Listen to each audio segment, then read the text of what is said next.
Сайн байцгаана үзэгчдээ. Манай нэвтрүүлгийг хэлж байна. За бид энэ удаа Монгол Монголоо хайрлая гэдэг үндсэн сэдвээр ярьж байгаа. Тэгээд ер нь монголчууд одоо өөрсдөө ажилтай байж өөрсдөө амьдрах тухай гэдэг ойлголтыг бас сүүлийн жилүүд хатуу ойлгож байгаа. Ингээд монголчууд одоо малаа өсгөж байна. Хоол хүнстэйгээ байна, гурилаа үйлдвэрлэж байна. Тэр нь одоо хувцас оёдаг бол ямар вэ гэдэг сэдвийг бид бас хөндөж байгаа. Ерөнхийдөө монголчууд бас хувцас оёдаг байсан, хангадаг байсан төөхий зүгээр өрсөлдөөний хувьд чанарын хувьд янз бүр байсан баг. Гэхдээ Оёдлын үйлдвэр тэрэнд хөнгөн үйлдвэрийн нэг салбар хөгжнө гэдэг бол олон хүн ажилтаа болдог. Ажилтаа болоод амьдрал авч явдаг юм бас түгээс магамаа. Тэгээд ямар ч улс бол өөрийнхөө одоо амьдралыг авч явах нь бол хэдэн ажлыг хийдэг нэг юм л яхахгүй одоо өөрсдийнх нь гоё шийдэх юм асуул байдаг. Ингээд өнөөдөр бидний ярих гэж байгаа сэдвүүдэд одоо оролцож байгаа зочин бол оёдлын үйлдвэр нэгжил гэж байсан. Одоо социализм гэж хэлэхгүй дээ тийм ээ. 1900 одоо хэдэн он мэдээ 60 70 80-аад оноос гэсэн. Балжин нэмж одоо энэ оёдлын үйлдвэр нэгдлийн аргаар олон жил ажилласан юм хүний эрхмийг өрсөн. За Монгол улсын ажилтны гавьд ажилласан баян тоол бас энэ салбар юм. Ингээд тав хүнд энэ өдрийн мэндийг дэвшүүлье. Тэгээд та бас жоо өөрийгөө танилцуулахгүй ер нь хэдэн оноос яг ямар салбарт яаж ажиллав? За би 1976 оны 1 сарын ихээр хөнгөн хүнсний үйлдвэрийн яамны сайдын тушаалаар тэр үед чинь одоо энэ нэгдлийн дарга нарыг бол намын төв хорооны нарийн бичгийн дарга нарын зөвлөгөөнөөр баталдаг байсан. Тэгээ батлагдаад 1 сарын 6-нд оёдлын үйлдвэрийн нэгдлийн дараагаар томилогдож батлагдаж тэрнээс хойш нэг 8 жил 8 сар тус нэгдлийн дараагаар ажилласан да. Тэгээд ер нь бол 1971 оны эцсээр үйлдвэр хоршооллын 8 дугаар их хурал гэж хуралдаж тэр хурлаар үйлдвэр хоршооллын байгууллага түүхэн үүргээ гүйцэтгэж дууслаа боллоо. Хоршооллын өмч улсын өмчийн хэмжээнд хүрлээ гэж тэмдэглээд үйлдвэр хоршооллын том байгууллагыг татан болгож ирсэн. Тэгээд манай хөнгөн хүнсний үйлдвэрийн яамны харьяанд тухайн үед Унгарын техник эдийн засгийн тусламжтайгаар байгуулагдсан оёдлын папер гэж байсан дээр. Хүүхдийн хувцсны артель, амгалангийн артель энэ гурвыг хөнгөн хүнсний үйлдвэрийн яамд шилжүүлсэн байдаг. Тэгээ 1972 оны 8 сар чиг санагдаж байна. Сайд нарын зөвлөлийн 158 дугаар тогтоолоор хөнгөн хүнсний үйлдвэрийн яамны харьяанд 3-4 нэгдэл байгуулсан. Тэрний нэг нь оёдлын үйлдвэрийн нэгдэл гэж байгуулагдаж байлаа. Оёдлын үйлдвэрийн нэгдэл бол бусад нэгдлүүдтэйгээ зохион байгуулалтын хувьд харьцуулж үзэх юм бол их онцлог. Нэгдлийн захиргаа бол шууд оёдлын төв үйлдвэрийг удирдаад тэгээд нөгөөх хоёр үйлдвэртэй үйлдвэрийн одоо тэргүүрийн дамжуулж үйл ажиллагаа явуулдаг юм байсан. За энэ бол тогтцооны жоо өөр асуудал. Одоо хэдүүлээ нэг өөр сэдв ярих гэж байна. Тэгэхээр баян туулын хувьд одоо яг та юу хэлэх вэ? Ер нь ямар салбарт яаж ажиллав өөрийнхөө юунаас тавчгаа хэлвэл? Манай оёдлын үйлдвэрийн нэгдэл 72 онд байгуулагдаад байж хаад би 77 онд сургууль төгсөж ирээд 7 сар сургууль төгсөж ирэл өглөөний шуурхай дээр балжин дарга за манай яг одоо бид нарын хүсэн хүлээж ийсэн дээд мэргэжлийн ямар сургууль төгссөн байх вэ? Ташкентод Нэхмэл баг хөнгөн үйлдвэрийн дээд сургуулийг хувцсны загвар зохион бүтээгч инженер мэргэжлэр төгсөж ирсэн. Тэгэл бид нарын хүсэн хүлээж ийсэн дээд мэргэжлийн зохион бүтээгч ирлээ. Тэр үед нөө хоршооллын үеийн хүмүүсүүд ажиллаж исэн юм байл. За ингээд салбарт орсон байна. Хэдэн жил ажилласан байх вэ? Ер нь бол 77 оноос хойш би одоо 2010 онд төрөө тогтоолгосон 14 он хүртэл ажиллахад дандаа мэргэжлэрэл ажилласан л да. За тэгээд энэ бол шүү дээ одоо бидний ярих гэж байгаа сэдв бол монголчууд юм ойдаг байсан байна тийм үү? Социализм яг хөө дээр тогтолцоо бол өөр байсан баг тийм үү? Дээрээс удирддаг, зохион байгуулдаг. Өнөөдөр та бүхний одоо ингэ харж байхад л бол таны үед одоо хэдэн ажиллаж байсан юм шиг оёлын салбарт. Зүгээр нэгдэл биш. Ер нь оёлын салбарт одоо 70-80-аад онд хичнээн хүн ажил хийдэг байсан байна. За манай оёдлын үйлдвэрийн нэгдэлд бол нэг нийт ажиллагчид бол 2500 хүн ажиллаж байсан. 3 үйлдвэрээс бүрдсэн юм нэгдэл байсан. Нийтийн ахуй үйлчилгээний яам гэж тэр үйлдвэр хоршооллыг татан буулгаад үйлдвэрийн хөнгөн хүнсний 3 үйлдвэрийн артелийг дөрвөн би хэлсэн хөнгөн хүнсний яамд шилжүүлээд нийтийн аж ахуйн үйлчилгээний яам гэж байгуулж ирсэн. Тэр яамны харьяа хөдөөгийн одоо ойдлын олон артелууд үйл ажиллагаагаа явуулж ир байсан л да. Тэрнээс хойш. Олон мянган хүн 30 мянган хүн байсан гэж ярьдаг баг үнэн баг тий. Тэр үед. Ойдлын салбарт. Тий. Яг манай салбарт бол 20-д мянга тийм ч нөгөө салбартаа нийлээд баг 30-д болж ирсэн. Тэгэхээр энэ одоо тоо бол өнөөдөр баг байхгүй болсон 1000 гэж байгаа. Тэгэхээр энэ одоо алдаа юу эсвэл дэвшлүү юу гэж бодож байна хэлээж. Одоо яг өнгөрсөн жилүүд ингээд чөлөө зах зээлийн тогтолцоо чанар гаднаас авдаг гэл олон юм байна шүү дээ. Тэгээд одоо монголчууд өөрсдөө юм ойж чадхаа болоод ойдаг улсууд нөр ажил хайгаад явчихдаг. Тэгээд дотоодын үйлдвэр зогссон. Тэгээд бид нар хувцас гаднаас дандаа худалдаж авдаг зөв үү та хэрнээ гэж бодож байна. Ер нь бол нөгөө хувьсгалын ардчилсан хувьсгалын дараа өмч хөвчл гэж улсын үйлдвэрийн газруудын чинь одоо ямар ч бодлогогүйгээр өөрийн таран хийгээд хувьчлаад хайсан шүү дээ. Тэрэнд бол одоо Ахмад үеийнхэн бид нэр их харамсч явдаг. Тэрний дотор яг ойдлын салбар бол манай ойдын үйлдвэрийн нэгдэл гэж байсан хувьд хэдийгээр хувьчлагсан ч гэсэн яг тэр зах зээл шилжиж байх үед бол арай эрсдэл багтай зах зээлийн нийгэм рүү зах зээл рүү шилжсэн салбар бол манай ойдын салбар юм байна. Яагаад гэвэл хэдийгээр үйлдвэрүүд хувьчлагдсан боловч тухайн үед манай үйлдвэрүүд үйл ажиллагаагаа явуулж байсан дээр Хятад улс дэлхийн худалдааны байгууллагад гишүүнээр илжихийн өмнө Хятад болоод зүүн өмнөд Азийн олон ойдлын үйлдвэрүүд манай Монгол руу орж ирж Монголын нэрийг шилжилтийн үе тийм тэрийг ойлгож байгаа. Тэр үе шилжилтийн үе байсан. Зөөлөн хөрсөн. Өнөөдөр ямар байдалтай? Өнөөдөр ойлын үйлдвэр. Өнөөдөр бол одоо их л хүнд байдал гэх юм уу да. Ер нь одоо их муу байна. За юу хэлж байгаа яагаад муу байна вэ гэхээр ойдлын одоо Орос байшингийн хонгил одоо Падвал зойрын давхарт 3-4 машинтай 2-3 машинтай үйл ажиллагаа үйлдвэрүүд үйл ажиллагаагаа явуулж дөнгөн данган амьдралаа залуулж байгаа хүмүүсүүд бол олон байна. Өнөөгийн хувьд бол одоо ямар үйлдвэрүүд үйл ажиллагаа явуулж байна вэ гэхээр зөвөр би бол өөр салбарын хүн боловч ерөнхийдөө энэ салбартай олон жил үйл амьдралаа холбоотой байсан хувьд чих тавьж байдгийг. Цэргийн ойдлын үйлдвэр, бөртөө үйлдвэргээд цэргийн ойдлын үйлдвэрэл батлан хамгаалах яамны харьяа. Хөлийн цэрэг удирдах ерөнхий газар бас үйлдвэртэй гэж байгаа юм. Цагдаагийн ерөнхий газар мөн ялгаагүй цагаан шонхор гэлүү тийм ойдлын үйлдвэртэй. Зөвхөн өөр өөрсдийнхээ одоо юмнуудыг үйлдвэрлэж байна л да. Тэгэхээр энэний тухайд бол би бусад одоо манай нэгдэлд ажиллаж байсан бусад жижиг үйлдвэрүүд бол мөн эдний хэмжээнд юм уу эднээс жижигхэн үйлдвэрүүд байна. Тэгэхээр энэ олон жижиг үйлдвэрийг уг нь нийлүүлээд нэгтгээд нэг удирдлагатай зохион байгуулалтанд оруулах давуу тал их байгаа юм. Яагаад гэвэл үйлдвэрлэлийн хэмжээ хичнээн томрох тусам тэрүүний техник технологиг нэвтрүүлэх боломж төдий чинээ өргөн болдог. Тэгэхээр ойдлын үйлдвэр бол тархаа байна гэж тайлж штэ тийм үү? За таны таа чин бас одоо багшилдаг тийм судлаач тийм. Ямар юм дээр ажилладаг вэ? Ямар сургууль? Шинжлэх ухааны технологийн их сургуульд юуны үйлдвэрлэлийн технологийн сургууль гэж бий. Тэгэхээр одоогийн нөхцөл байдлыг товч хэлэхгүй ямар байдалтай байж байна? Ер нь бол 80-ад оны дундаас ойдлын үйлдвэрийн технологичдыг бэлтгэдэг мэрэгчлэр 94-5 оноос 97 онд анхныхаа төгсөлтийг хийжсэн хуцсны загвар зохион бүтээлд 2 дахь мэрэгчлэр дараа нь 2000 оноос хуцсны зураачаар 3 мэрэгчлэр мэрэгжилтэн бэлтгээд явж байгаа. Тэгээ одоо бол бас л уналт руугаа орж ийн.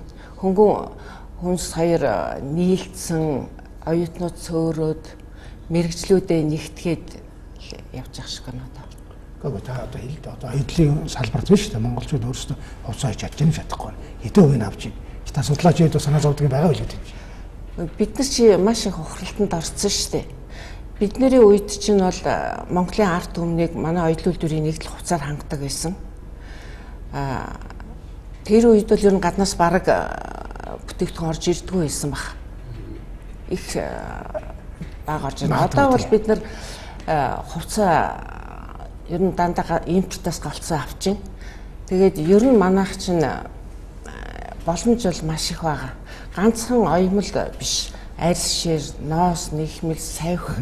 Тэгээд арьс ширэн жижиг идлүүдээ бид нар зөвхөн Монголдо үйлдвэрлэлээ зогсохгүй бид нар дэлхийн хэмжээнд хийх боломж бид нарт бүрэн байгаа. Тэгэхээр Балжингийн та бол одоо тийм том нэгдэл удирдахжсэн олон одоо ажилчин ангийг одоо тийм ээ ажилтай, орлоготой, доктортой, орлоготой байлгасан. Одоо ингээ харахад тэр бол байхгүй болсон тийм. Одоо харахад хэцүү харагддаг. Тэгээ ер нь яг энэ саяны дурдсан батлан хамгаалах яам хэлийн цэрэг цагдаагийн ерөнхий газрын энэ үйлдвэрүүдэд ажиллаж байгаа хүмүүсүүд бол хүн цөвтэй боловч эрх биш ажил амьдралынх нь юу н арай баталгаатай тогтвортой байж магадгүй.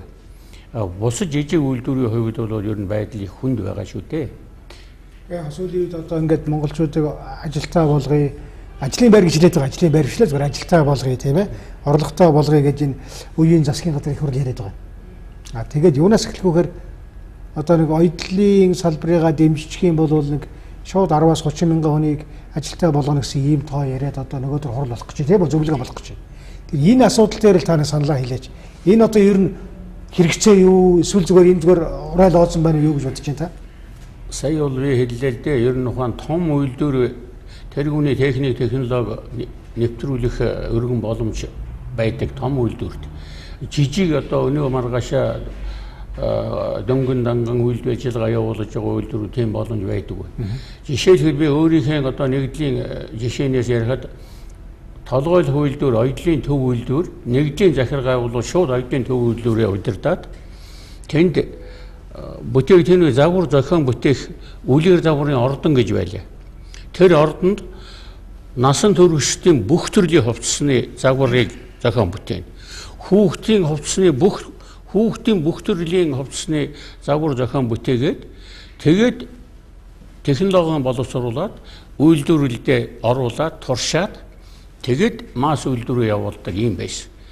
Тэгэхээр одоо би сурагчийн дөрөв товцаар жишээлж ярил л да.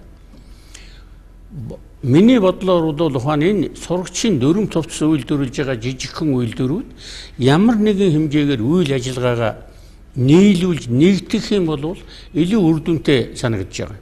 Гэтэл өнөөдөр манайх нөгөө жалга давны үзлээрэл олон холбоод байна. Одоо оёдлын салбар гэхэд жаргалмаагийн удирдсан Монголын хувцас үйлдвэрлэгчдийн нэгдсэн ассоциац бол бидэнд арай ойлгомжтой үйл ажиллагаа бидэнд арай ойлгож харагдаж байгаа нь тэр байна. Бусад олон үйлдвэр байна, олон жижигхэн холбоодууд байна. Тэгэхээр сая нэг хэсэг одоо төрөөчийн засгийн газрын үед арч ирсэн намдасаа барьж байхад аж үйлдвэрийн яам гэдээ байгуулж байлаа. Аж үйлдвэрийн яамныхан бол бас нэг олон холбоотой энэ олон жижиг үйлдвэрийг нэгдэх төр засгийн бодлогыг ямар бодлого явуулах вэ? Юу хийх вэ гэдгийг бас бидний талаар бидний санаа оноог авч ирсэн уулж байсан явдал бий. Тэгэхээр бид одоо аль болохоор энэ нэгдийг би сая дөрөв товцоор жишээлж ярив. Дөрөв товцыг дотоодод үйлдвэрлэж байгаа цөөхөн компаниуд тус тустай.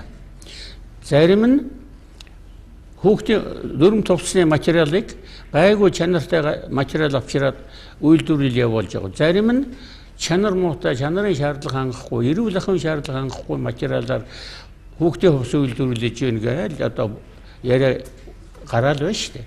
Тэгэхээр энийг одоо доор хаяад энийг ямар вэ? Хүүхдийн дөрөв товцыг яах вэ гэдэг зэрэг тэр олон жижиг үйлдвэр тус тустай хийдгээрээ хийх. Материалыг импортлох, борлуулах ажлыг нэг компани төвлөрүүлж хийгээд тэгээд тэр одоо хүүхдийн хувцсын төрөүний одоо манай үлгэр загварын ордны манай нэгдлийн жишээгээр ухаана технологийн боловсруулад стандартын боловсруулж батлуулаад технологийн батлуулаад яг үйлдвэрлэлийн заавар технологийн зааврыг нөгөө жижиг үйлдвэрүүд үйлдвэрлээд борлуулалтыг мөн нөгөө материалыг оруулж ирсэн жижиг бусад үйлдвэрүүдэд материалаа тарааж хувьцаа үйлдвэрлүүлсэн компани байдаг юм уу, холбоо байдаг юм уу?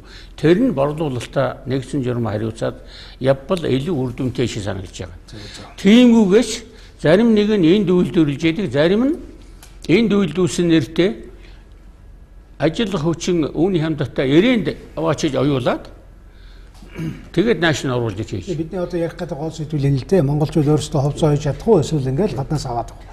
Одоо бидний хэрэглээний ер нь Монгол үйлдвэрсэн хувьцаар нь хэдэн хувь байгаад таны бодож байгаа вэ? Үйлдвэрлэж байгаа юу? Одоо бидний өмсөж байгаа хувьс одоо та өөрөө харалтаа одоо бидний өмсөж байгаа хувьсны хэдэн хувь Монгол байхгүй. Чанарын төвшөнд ер нь байхгүй. Би ер нь бусад энэ холбоотуудыг уриалмаар байгаа. Энэ хувцас үйлдвэрлэгчдийн нэгэн ассоциацтай нэгдээд тэр ассоциац дээрээ л бүх асуудлаа шийддэг. Тэгээд энэ одоо оёлын үйлдвэрийн нэгдлийн тэр том байшин дотор чинь бид нар чинь ингээл үлгэр загварын ордон гэж яхад тэнд нөгөө бүх одоо үлгэрээ хийн нөгөө одоо юу гэдгийг нөгөө юунд нь болохоор одоо материал хангамж хариуцсан, борлуулалт хариуцсан гэдэг. Тэр бол нөгөө төвлөрсөн төлөвлөгөөд эдийн засаг. Чанарын хувьд бас сул байсан. Үнэ. Одоо бол яг тэр тослон гүйцэтгэх жижиг үйлдвэрүүд энэ нэгээ яг ингээд хувааж аваад хийх хэрэгтэй. Нэг байгууллага бүгдийг бие чадна гэдээ бүгдийг хийвэл бас хэцүү шүү дээ. Тэрнээс болоод бид нар хөгжихгүй ах шиг байна. Тэгэхээр ер нь эцсийн эцэст одоо монголчууд хувьцаа оёхон зөв буруу гэж таа гэж бодож байна. Хувьцаа хийсээр үйлдвэрлэлсээр ард түмний хувцасаар ирсэн түүх бидэнд бэлэн байна шүү дээ. Тэр яг бас төлөвлөгөөд үдэх гэдэг хүмүүс муу хэлдэг. Энэ одоо нэг бүгд адилхан форум өмсдөг байсан гэл. Одоо зах зээлийн үед зохицоод хувьцааг боломжгүй юу та юу гэж харж байна? Байлгүй яах вэ? Тэрүүнийг л би одоо хамгийн гол нь монголчууд одоо асуултын тэмдгийн урд байна. Тийм энэ хариултыг л хайгаад байгаа юм л. Байлгүй яах вэ? Бид нар бүр шинжилгээ ухааны үндэслэлтэй хувьцаа үйлдвэрлэх боломж бол бүрдсэн байж байгаа. Одоо монгол хүний биеийн хэмжээний стандартууд 95 онд батлагдсан. Юуны хувцас зохион бүтээх нэгдсэн аргачлалыг 89 онд стандарт болгож батлуулсан. Тэгэхээр бид нар бол одоо энэ хувцсыг бид нар одоо говийн тэр кашмираар хийж байгаа болтой тэд нар үйлдвэрлэлээ өргөтгсөн байл л дээ. Тэр нь гадаадад хийж гаргаж байгаа бас эх орныхаа юунд хэрэгцээнд хийж байгаа баг. Тэгээ эднэрийг бид нар яг тэр шинжилгээний үндэслэлтийг хийх хэрэгтэй байхгүй юу?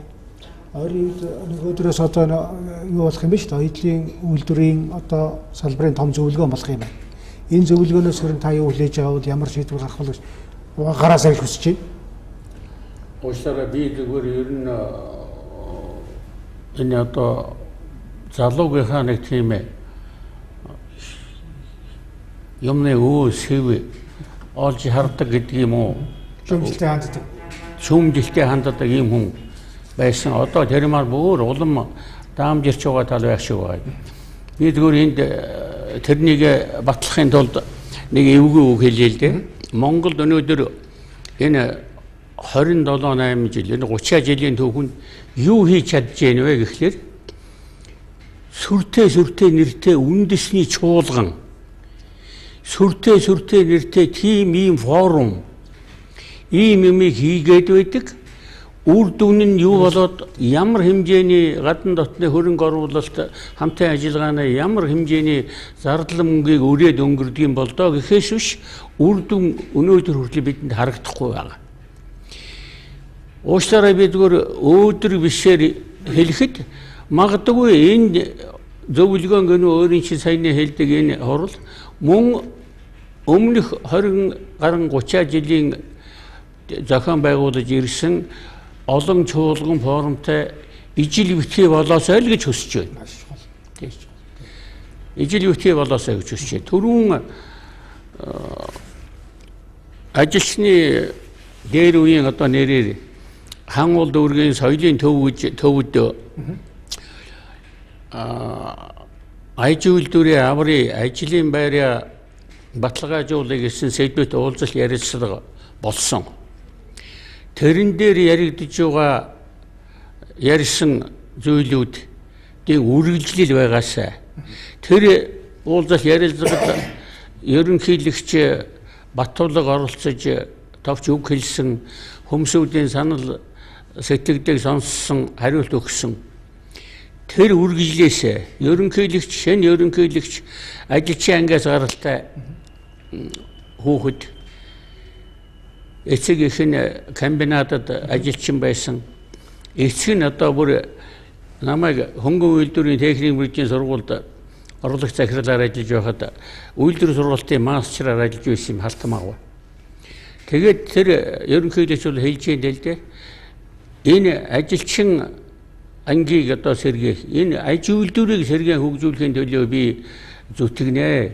Та нар одоо зохион байгуулалт юугаан сайжруулад аль болохоор одоо төр засгийн дэмжлэг авч ажиллах чинь та нарын асуудал шүү гэж хэлсэн. Тэрний мөрөөр хийгдэж гэж байгаа зөвлөгөө болвол үр дүн гарах байхаа гэж байна аж. Би чухал зүйлээ хэлж байгаа. Тэгээд одоо эх орондоо байж байгаа ажил олддоггүй гадагшаа гарч одоо мөнгө олъё гэдэг хүмүүс залуучууд авч ирлж шин дугаарлаж. Тэгсэн мөртөө өөрсдөө өмсөх хувцсыг гаднаас судалж аваад байдаг. Тэгээ бодохоор монголчууд их сонирм байгааз. Энийг одоо та бүхэн ялангуяа та бүхний дуулаа гэж чухал л да. Та бүхэн бол одоо олон хүнийг ажилтай байлгасан, бүхэл бүтэн тогтолцоо байсан тийм ээ. Энийг одоо сэргээхийн төлөө бас дуу хоолой нэгтгэж байгаа байл билээ тийм. Энэ зөвлөгөө яг одоо арьс ширнийх ноолуурын гэдэг олон холбоодууд илтэй. Тэгээ манай оюутлын энэ хувцс үйлдвэрлэгчтэй холбооноос эхэлж энэ чуулганыг эхэлж байгаа юм байна л. Тийм байна. Таны хувьд болж нөгөө одоо ингээд харж байхад ер нь Монголын зах зээл дээр яг монголчууд хийж байгаа юу вэ жишээлбэл. Одоо өөрсдөө хийж байгаа. Яг гараараа хийж байгаа. Юу бүтээж байна? Гэхдээ яг одоо би ямар тэр болгоныг мэдхгүй зүгээр энэ хөнгөний салбарын хувьд ярих юм бол манай ноолуурын үйлдвэрүүд гайгүй ажиллаж байна. Экспортод нэлээд юм гаргаж байна. Ноосны тухайд бол яриа байхал юм Монгол хоньны бүдүүн ноосыг ялгас бүдүүн юуг ялгаад жинхэнэ нарийн ноосоор нарийн даваа үйлдвэрлэх боломжтой үйлдвэрлэж байгаа юм ярих юм. Төв аймагт тийм үйлдвэр байгуулагдсан гэж сураг сонсноос өөр юм байхгүй. Сая энэ шүтисийн нэг бас нэг багш профессор нарийн ноосоор одоо манай бүдүүн Монгол хоньны бүдүүн ноосоор ялгас юуг ялгаад жинхэнэ ноолуур ноосоор нь бараг 90 номерын утас eerх боломжтой eerчүүн гэсэн юм ярьж илээ. Тэр үнэн болвол би дэндүү их баярлана. Яг л даав те одоо сайн ч 90 номерын утас байтугай нарийн давуу бидний өмсөж байгаа костюмны давуу чинь ерөөсөө 26 32 номерын утасаар л одоо энэ ноосон давуу гэж үйлдвэрлэж байгаа шүү дээ. Тэгэхээр би энэний одоо хэрвээ энэ бол бид давуугаа үйлдвэрлэх боломж байна. Би давуу үйлдвэрлэж байсан. 1964 4 онд би 64 онд сургууль төгсөж ирж байсан. Нэхэмдээ үйлдвэр.